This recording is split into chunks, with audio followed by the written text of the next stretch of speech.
Hello, it's Monday the 25th of June.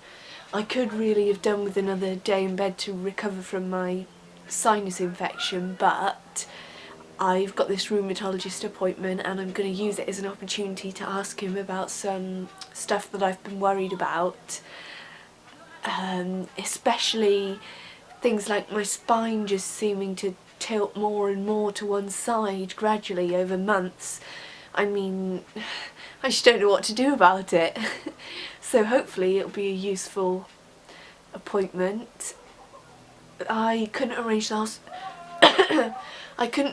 the hospital transport in time because they called me about this cancellation a couple of days ago. So that means I have to make my own way there in the wheelchair.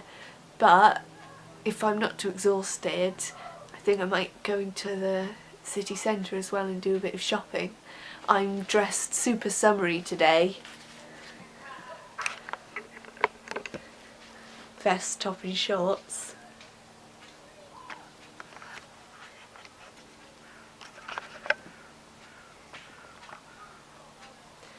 Okay, so I'm off to catch my bus. Bye bye for now.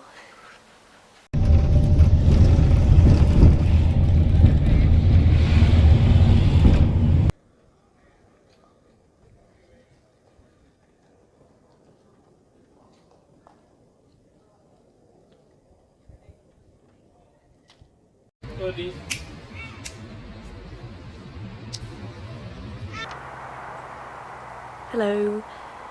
So I went to my rheumatology appointment this afternoon and it actually really annoyed me because this doctor that I spoke to just barely understood anything I said, and I just couldn't get any useful advice or information from her because I couldn't even get her to understand the basics of what I was saying. She asked me which joints I have pain in, so I listed the 5 or 6 most painful ones. And then she sort of moved them around a bit and she said, well, you don't have a limited range of motion, so they're probably fine. And I was like, okay, but in my head I was just thinking, obviously I don't have a limited range of motion. I've got Ehlers Danlos Syndrome, which is a disorder which gives you like too much movement in all the joints, and hypermobility it's called. So what she said just made zero sense and was the complete opposite of what she should have said. Anyway, the conversation went on a bit. She didn't seem to understand what I was saying. To be fair, she wasn't first language English and I have to make allowances for that, but I don't think that was the problem. It wasn't that she couldn't translate the words, it was just that she just didn't seem to get what I meant for some reason. Later on in the conversation, she said, well, you know, you've got this pain in your joints, but there's no treatment for Ehlers Danlos Syndrome and you're too young to be able to have surgery anyway. You're too young to have surgery, is what she said. So I said, well, actually a lot of people with Ehlers Danlos Syndrome need surgery when they're young. Some of them are much younger than me, and I am having surgery on my hip. It's already been agreed and everything. I'm just waiting for the date for the surgery. So then she just kind of went quiet, and I said, also, I think that when you said that I was too young for surgery, that was a form of discrimination, ageism, because you're saying that, you know, I'm not going to have access to surgery because I'm young and it should be based on clinical need. And then she just went quiet for a while and she started talking about a bunch of other stuff that didn't make a lot of sense, and I just listened to it and nodded, and I felt there was no point challenging her anymore because she clearly didn't understand what I was saying. There'd be no point.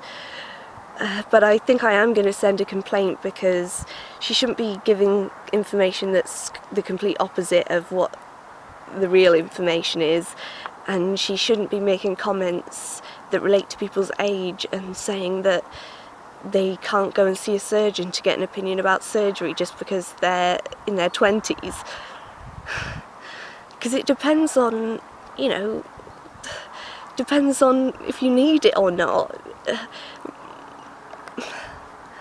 Anyway, I've just gone down to the farm for a bit in my electric wheelchair. I can't get very far because of the cattle grids, unfortunately, but just wanted to get out and look at a bit of sunshine. A guy just walked past with his dog. I'm really not sure what I should do in that situation where I'm there sitting in my wheelchair talking to the camera and somebody else comes up. I mean, it must look really odd to them. I mean, I guess there is a simple solution, just don't film yourself talking to a big camera in public, but I think this makes a much more interesting background.